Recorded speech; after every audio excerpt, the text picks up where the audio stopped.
Alam mo ba kung ano ang pinagkaiba ng isang taong nakasakay sa private jet at ng isang taong nakapila sa jeep tuwing umaga? Hindi ang swerte, hindi ang connections, hindi ang starting capital. Ang totoo, isang oras lang ang pagitan nila. Isang oras na ginugol ng tama, ng may intensity, ng may clarity. Ang mga taong nakakuha na ng financial freedom, sila ay nag-invest ng isang oras kada araw para sa kanilang sarili, para sa kanilang mind, para sa kanilang abundance. Ikaw ba ay handang magbigay ng isang oras na ito? Kasi kung hindi, patuloy kang magiging biktima ng sistema na nag-program sa iyo na maging slave ng paycheck. Tigilan mo na yung isang kahig, isang tuka mindset. Yan ang rason kung bakit stuck ka. Yan ang rason kung bakit pakiramdam mo lagi kang naghahabol. Pero huwag kang mag-alala dahil sa loob ng susunod na minuto, ito ang magiging turning point mo. Hindi ito motivational speech na puro salita lang. Ito ay isang blueprint na ginamit ng mga millionaire simula pa noong 1937. Napoleon Hill, ang lalaking nag-interview ng 500 most successful people sa mundo, natuklasan ang secret na ito. At ngayon, ikaw ang mag-inherit ng knowledge na yan. Ang tanong lang, ready ka na ba? O tatakbo ka na naman pabalik sa comfort zone mo sa routine na yan na walang patutunguhan? Dahil, let me be clear, ang video na ito ay hindi para sa lahat. Hindi ito para sa mga taong gusto lang ng instant gratification. Hindi ito para sa mga taong nag-e-expect ng magic. Ito ay para sa mga taong handang mag-transform, handang mag-evolve, handang tanggapin ang responsibility ng kanilang sariling destiny. So kung nandito ka pa rin, congratulations. Ikaw ay nagbilong sa 1% na handang makinig, handang umaksyon, handang yumaman. Pero bago tayo mag-dive sa system na ito, kailangan nating pag-usapan ang isang malaking problema sa kultura natin. Alam mo yan, nararamdaman mo yan every single day.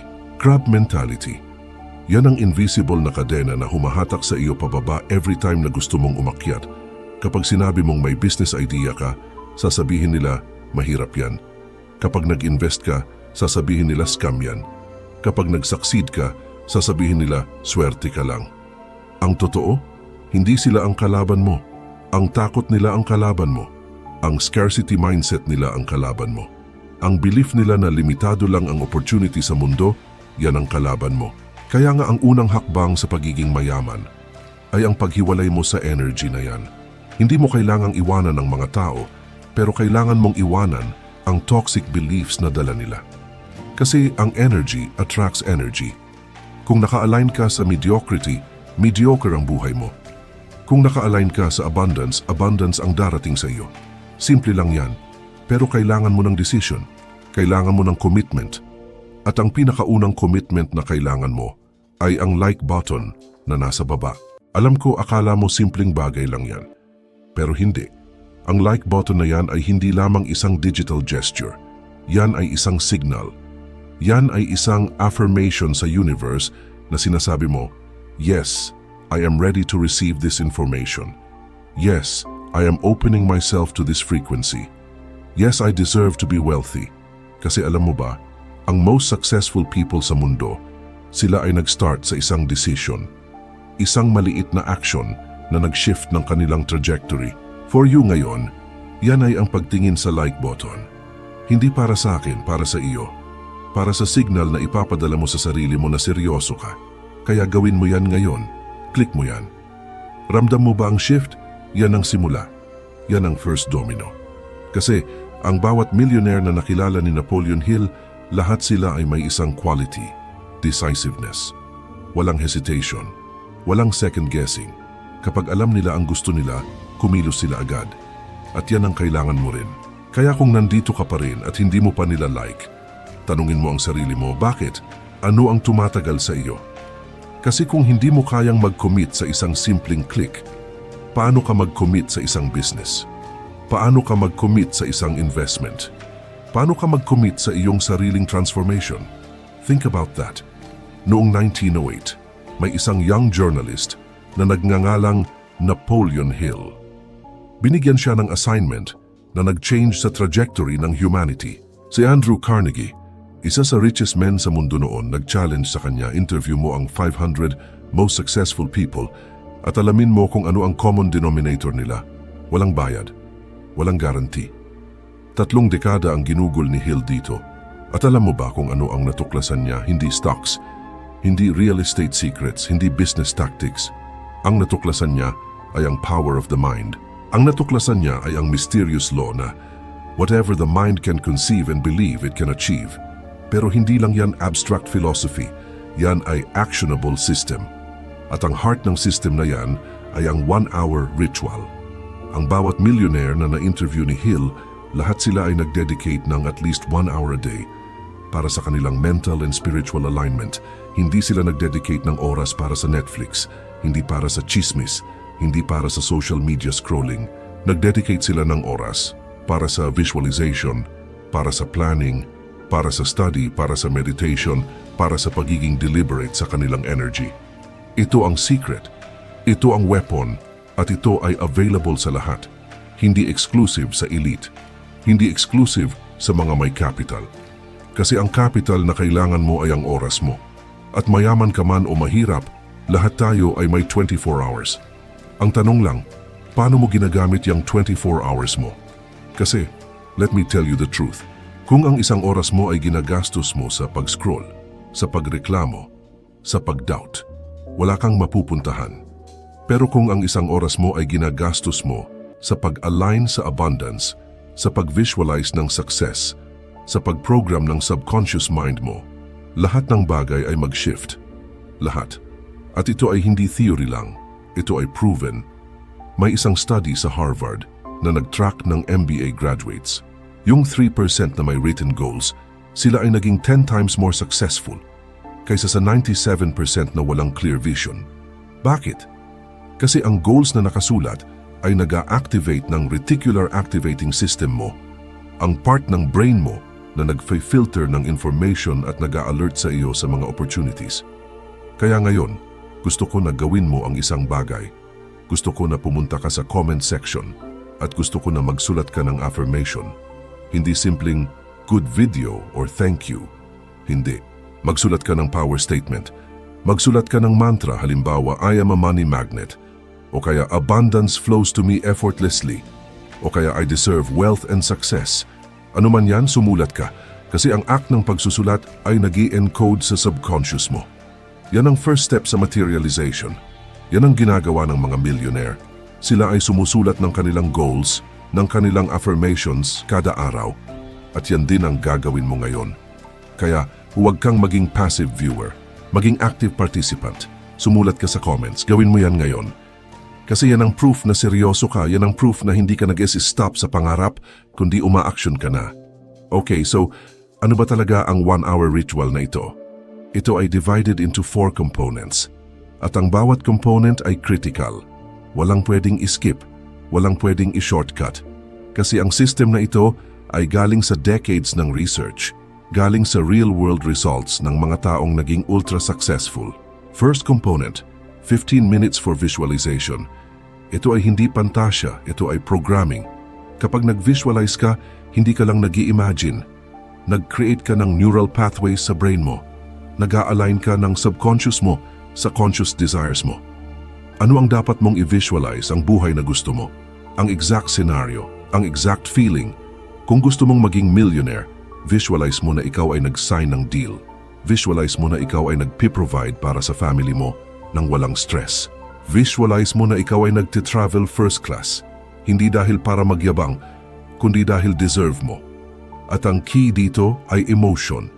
Kasi ang universe ay hindi nag-respond sa words, nag-respond siya sa vibration. Kaya kapag nag-visualize ka, feel it. Ramdam mo ba ang excitement? Ramdam mo ba ang gratitude? Yan ang signal. Yan ang frequency na kailangan mo. Second component, 15 minutes for learning. Ito ay non-negotiable. Ang bawat araw na hindi ka nag-aaral ay isang araw na nag-aaksaya ka. Kasi sa mundo ngayon, information is power. Knowledge is leverage. Ang mga pinaka-successful na tao, sila ay voracious readers. Si Warren Buffett ay nagbabasang 5 to 6 hours a day. Si Bill Gates ay nagbabasang 50 books a year. At ikaw, ilang libro ang nabasa mo last year? Kasi kung zero, hindi ka nag-grow. Simple as that. At hindi lang books. Pwede rin podcasts, audiobooks, courses, seminars. Pero kailangan deliberate. Kailangan focused sa growth mo, sa business mo, sa financial education mo. Hindi showbiz chismis, hindi basketball highlights. Yung mga bagay na mag-a-add ng value sa skill set mo. Third component, 15 minutes for planning and goal setting. Ang most successful people sa mundo, sila ay planner. Hindi sila nag-wing-it.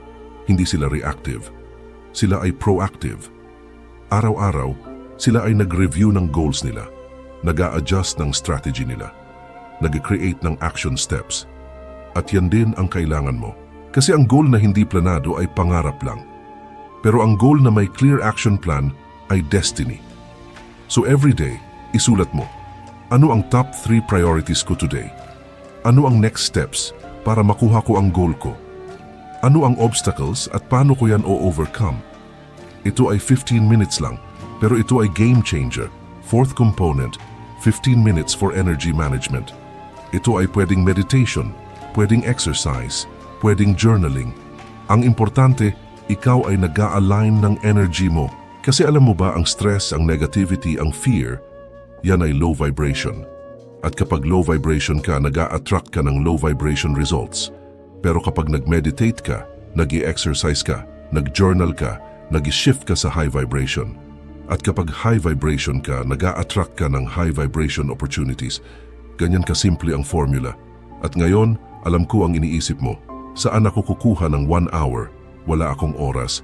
Pero yan ang excuse ng mediocre. Yan ang excuse ng mga taong stuck. Kasi ang truth is, hindi issue ang oras. Issue ay priority. Kung mahalaga sa iyo, gagawa ka ng paraan. Kung hindi, gagawa ka ng dahilan. At ang pinaka-successful na tao, sila ay nag-wake up earlier. Sila ay nag-sacrifice ng TV time. Sila ay nag-skip ng mga bagay na walang value para sa isang oras na mag-transform sa kanila. Kaya tanungin mo ang sarili mo, ano ba ang mas mahalaga? Ang instant gratification today o ang long-term transformation? Kasi yan ang choice. At yan ang choice na kailangan mong gawin ngayon. Pero bago tayo mag-proceed, kailangan nating pag-usapan ang Filipino context. Kasi ang problema sa Pilipinas, maraming imported knowledge na hindi aligned sa reality natin. Pero ito ay fully applicable. Kasi ang Filipinos, tayo ay may natural strengths. Tayo ay resilient. Tayo ay creative. Tayo ay may diskarte. Ang problema lang, ang diskarte natin ay reactive, hindi proactive. Kaya ang kailangan natin ay ang transformation ng diskarte into system. Halimbawa, ang manyana habit, bukas na lang, mamaya na. Yan ang killer ng dreams. Yan ang reason kung bakit maraming Pilipino na may magandang idea pero walang execution. Pero kapag ginawa mo ang 1-hour ritual, nawawala yan. Kasi kada araw ikaw ay nag-aaksyon. Kada araw ikaw ay nag-progress. Walang bukas-bukas, walang mamaya.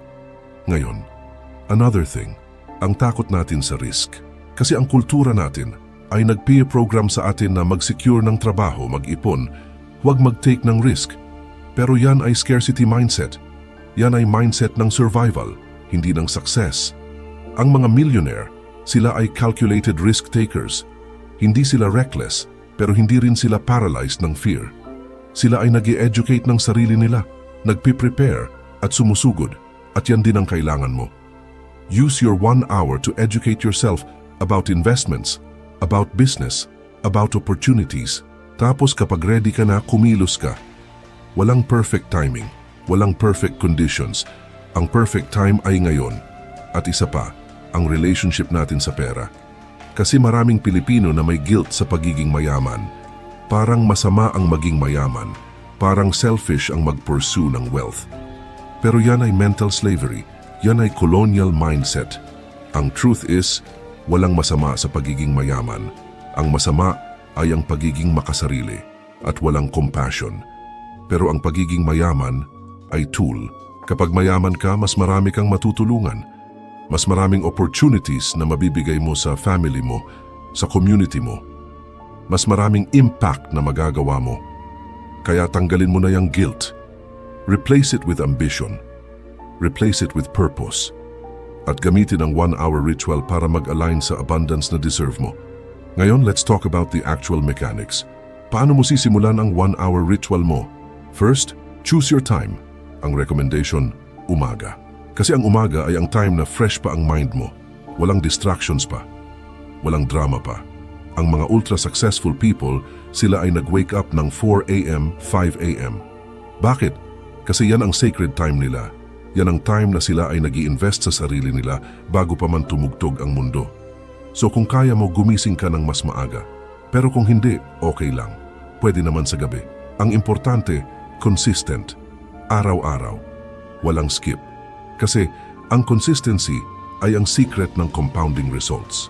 Second, create your space. Kailangan may space ka na dedicated para dito. Hindi sa kama. Hindi sa living room na may TV. Isang corner na quiet, na conducive sa focus. Pwedeng simple lang. Pwedeng may candle, may journal, may earphones. Ang importante, kapag pumasok ka doon, alam mo na ito ay your sacred time. Third, eliminate distractions. Airplane mode ang phone. Walang notifications, walang interruptions. Kasi ang 1 hour na ito ay non-negotiable. Ito ay priority. At kapag pinapayagan mo ang distractions, nawawala ang power ng ritual. Fourth, follow the structure. 15 minutes visualization, 15 minutes learning, 15 minutes planning, 15 minutes energy management. Set a timer. Be disciplined. Kasi ang discipline ay bridge from goals to accomplishments. At fifth, track your progress. Mag-journal. Magsulat kung ano ang natutunan mo, ano ang insights mo, ano ang shifts na nangyari. Kasi kapag sinusulat mo, nag-i-encode sa brain mo. At kapag tumingin ka back after 1 month, after 3 months, makikita mo ang transformation. Makikita mo kung paano ka nag-evolve. At yan ang mag-motivate sa'yo na mag-continue. Pero alam ko, may doubts ka pa rin. May voices sa ulo mo na nagsasabi, will this really work? Paano kung sayang lang ang oras ko? At yan ay valid. Yan ay normal. Kasi tayo ay nag-ooperate sa world na instant gratification. Gusto natin ng results ngayon na. Pero ang 1-hour ritual ay hindi quick fix. Hindi yan lottery. Hindi yan magic pill. Ito ay compound effect. Ito ay long-term game. Pero let me give you perspective. Kung mag-dedicate ka ng 1 hour a day para sa sarili mo, yan ay 365 hours a year. Yan ay almost 46 8-hour workdays. Imagine kung may 46 days ka na purely dedicated sa growth mo, sa education mo, sa alignment mo. Ano ang mangyayari sa buhay mo? Ano ang mangyayari sa skills mo? Ano ang mangyayari sa mindset mo? Yan ang difference. Yan ang edge. Kasi ang karamihan sila ay nag-spend ng 1 hour a day sa social media, sa Netflix, sa walang kwentang bagay. At after 1 year, wala silang improvement, wala silang progress. Pero ikaw, kapag ginawa mo ito, ikaw ay nag-invest sa sarili mo. At ang investment sa sarili mo ay ang best investment na pwedeng gawin. Walang market crash dito, walang depreciation, walang risk, pure appreciation, pure growth. At isa pa, let's talk about momentum. Ang first week, mahirap. Ang first month, challenging. Pero after 30 days, nagsistart na maging habit. After 60 days, nagsistart ka ng mag-crave. After 90 days, parte na siya ng identity mo. At yan ang power ng consistency. Yan ang reason kung bakit ang mga ultra-successful people, hindi sila nagsistop kasi naging part na ng lifestyle nila. Naging non-negotiable na. At yan din ang mangyayari sa'yo. Kailangan mo lang mag-start. Kailangan mo lang mag-commit. At kailangan mo lang mag-push through sa first 30 days. After that, mag-autopilot na yan. Let's go deeper sa bawat component. Una, visualization. Maraming tao na nag-i-imagine lang pero walang intensity, walang emotion. At yan ang reason kung bakit walang nangyayari. Kasi ang visualization ay dapat vivid, dapat detailed. Halimbawa, kung gusto mong maging business owner, huwag kang mag-imagine lang na may business ka. Mag-imagine ka na ikaw ay nag-walk sa office mo. Ano ang nakikita mo? Ano ang naririnig mo? Ano ang nararamdaman mo? May mga employees ka ba? Ano ang suot mo? Ano ang feeling ng success? Ano ang gratitude na nararamdaman mo? Gawin mong 3-dimensional. Gawin mong immersive. Kasi ang subconscious mind mo, Hindi niya alam ang difference ng real at imagined. Kapag consistent kang nag-visualize ng vivid na scenario, ang brain mo ay nag-prepare na, nag-a-align na, nag-a-attract na ng circumstances, ng people, ng opportunities na align sa vision mo. Yan ang law. Yan ang principle na ginamit ng lahat ng successful people, from athletes to CEOs. Second, learning. Huwag kang mag-waste ng oras sa low-value information. Be strategic. Ano ba ang kailangan mo? Kung nagse-start ka ng business, mag-aral ka ng marketing, sales, operations. Kung nag-i-invest ka, mag-aral ka ng financial literacy, stocks, real estate. Kung gusto mo ng promotion, mag-aral ka ng leadership, communication, negotiation. Tapos apply mo agad. Kasi ang knowledge na walang application ay trivia lang. Yan ay entertainment lang. But knowledge with action ay power. Third, planning. Dito ka mag-breakdown ng big goals mo into small actionable steps. Kasi ang overwhelm ay result ng lack of clarity. Kapag malinaw ang next step mo, walang fear, walang paralysis. Magsimula ka sa end goal. Ano ang gusto mo? Tapos, work backwards. Ano ang kailangan para makuha yan? Ano ang milestones? Ano ang timeline? Ano ang daily actions? Isulat mo lahat. Kasi ang paper ay nag-iilaw. Pag nakasulat, nag-clarity. At kapag clear ka, confident ka. Fourth, energy management. Ito ay often overlooked pero super critical. Kasi kahit gaano ka pa ka-smart, gaano ka pa ka-strategic, kung low energy ka, hindi mo mai-implement. Kaya kailangan mo ng rituals na nag-i-recharge sa iyo.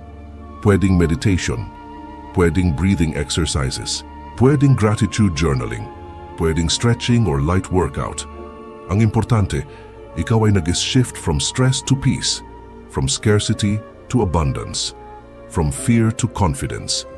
At yan ay 15 minutes lang, pero yan ay nag-set ng tone para sa buong araw mo. At ngayon, let's talk about resistance kasi alam ko, magsi-start ka ng matindi, mag-e-excite ka. Pero after a few days, may mangyayari, may emergency, may distraction, may excuse. At yan ay test. Yan ay part ng process. Kasi ang universe ay nag-test kung serious ka ba talaga. Ang tanong, paano mo haharapin ang resistance na yan? First, anticipate it. Alam mo nang darating yan, so huwag kang mag-panic. Second, recommit. Every single day, mag-decide ka ulit. Kasi ang commitment ay hindi one-time decision. Yan ay daily decision. Third, adjust if needed pero huwag kang mag-quit. Kung hindi mo kaya ang 1 hour, start with 30 minutes. Kung hindi mo kaya sa umaga, gawin mo sa gabi. Ang importante, tuloy-tuloy. Kasi ang smallest action ay better than zero action. At fourth, find accountability. Sabihan mo ang isang tao na trusted mo. Sabihan mo ang sarili mo. Mag-track ka. Kasi kapag may accountability, mas madali ang consistency. At isa pa, celebrate small wins. Kasi ang motivation ay result ng progress. Kapag nakikita mong umuusad ka, kahit unti-unti, nag-build ang momentum, nag-build ang confidence, at yan ang mag-propel sa'yo forward. Pero let's be real, may mga tao na kahit anong sabihin mo, hindi nila gagawin. Kasi komportable na sila sa mediocrity. Comfortable na sila sa excuses. At okay lang yan.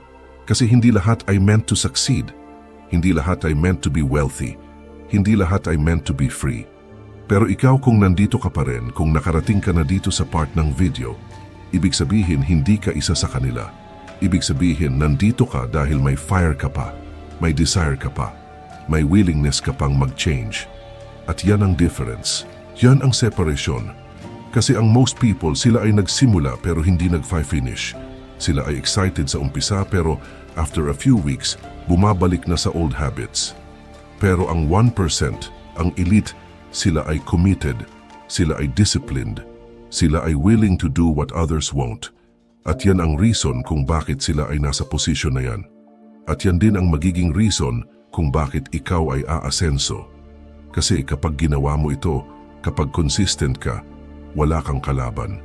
Ang competition ay nawawala. Kasi ang bawat araw na nag-i-improve ka ng 1%, after 365 days, 37 times better ka na. 37 times. Imagine that. Imagine ang gap mo sa old self mo. Imagine ang gap mo sa mga nagstay sa comfort zone. Yan ang compounding. Yan ang exponential growth. At yan ay available sa'yo. Ngayon, today. Pero kailangan mo ng decision. Kailangan mo ng commitment. Kailangan mo ng action. At alam mo ba kung ano ang pinaka nakakatakot na bagay? Hindi ang failure. Hindi ang rejection. Hindi ang loss. Ang pinaka nakakatakot na bagay ay ang regret. Ang feeling na 5 years from now, 10 years from now, tumingin ka sa sarili mo at sinabi mo, what if ginawa ko yon? What if nag-commit ako? What if nag-start ako? Kasi yan ang tunay na pain. Yan ang pain na hindi mo na ma-erase. At maraming Pilipino na nag-i-experience ng ganyan ngayon. Yung mga taong may dreams before. Yung mga taong may potential. Pero dahil sa fear, dahil sa doubt, dahil sa excuses, hindi nila ginawa. At ngayon, stuck sila, bitter sila, regretful sila. Huwag kang maging isa sa kanila. Kasi deserve mo ang mas maganda. Deserve mo ang freedom. Deserve mo ang abundance. Deserve mo ang success. Pero yan ay hindi darating sa'yo kung hindi ka kikilos. Yan ay hindi mabibigay ng tadhana. Yan ay hindi regalo ng swerte. Yan ay resulta ng consistent, deliberate action. At ang action na yan ay nagsisimula sa 1-hour ritual. Kaya tanungin mo ang sarili mo, tatakbo ka ba ulit?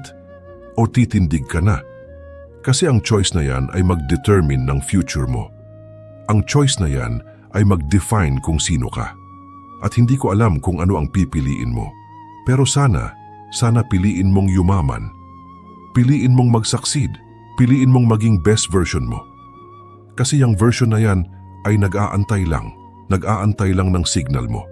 Nag-aantay lang ng green light mo. At ang green light na yan ay ang pagsisimula mo ngayon. Imagine mo 5 years from now. Gising ka ng walang alarm kasi ikaw ay may control na ng time mo. Wala ka ng boss na nag-dictate sa'yo. Wala ka ng financial stress.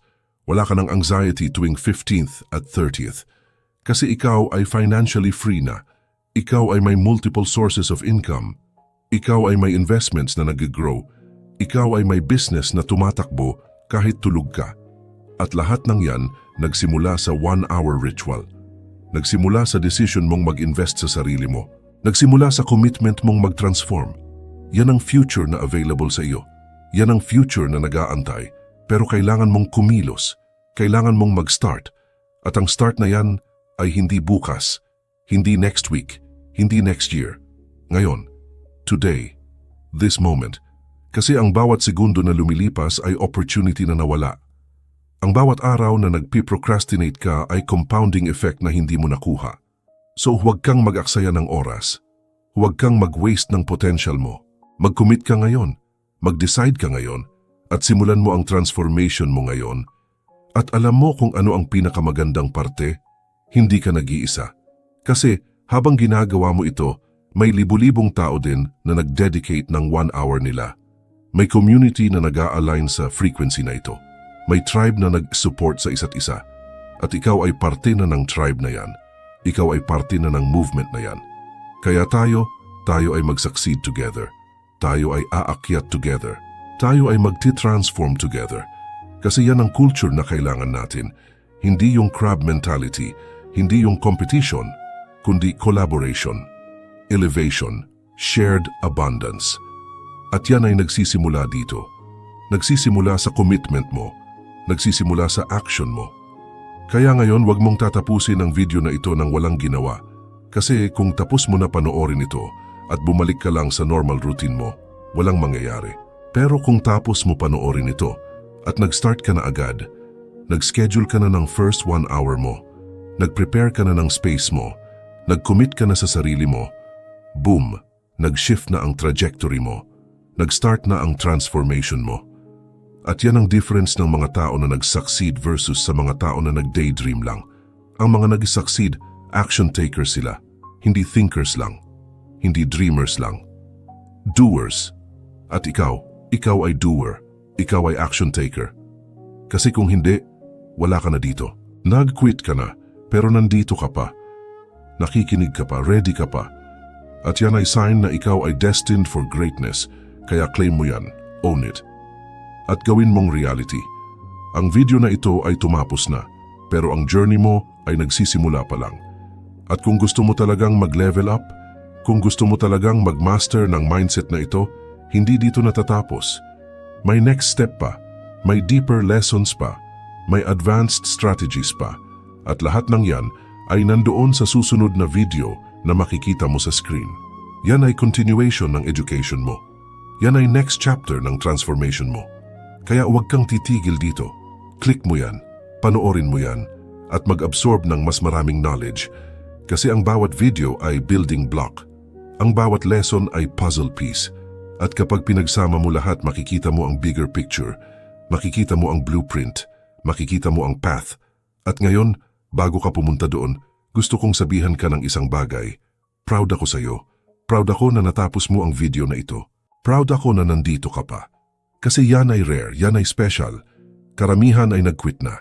Karamihan ay nag-distract na. Pero ikaw ay nag-stay. At yan ay proof na ikaw ay seryoso. Na ikaw ay ready. Na ikaw ay deserving. Kaya habang nandyan ka pa, kunin mo ang phone mo at isubscribe. Kasi ang subscribe button na yan ay hindi lang para sa algorithm. Yan ay para sa journey mo. Yan ay signal na gusto mong mag-continue, gusto mong mag-grow, gusto mong mag-succeed. At gusto kong kasama ka sa journey na yan. Gusto kong maging parte ako ng transformation mo. Kaya gawin mo yan ngayon, subscribe mo. At after that, pumunta ka sa next video. Kasi ang momentum mo ay nandyan na. Huwag mong palampasin, huwag mong sayangin. Gamitin mo yan, ride that wave at panalo ka na, sigurado. Kita-kits sa next video. Let's get this wealth.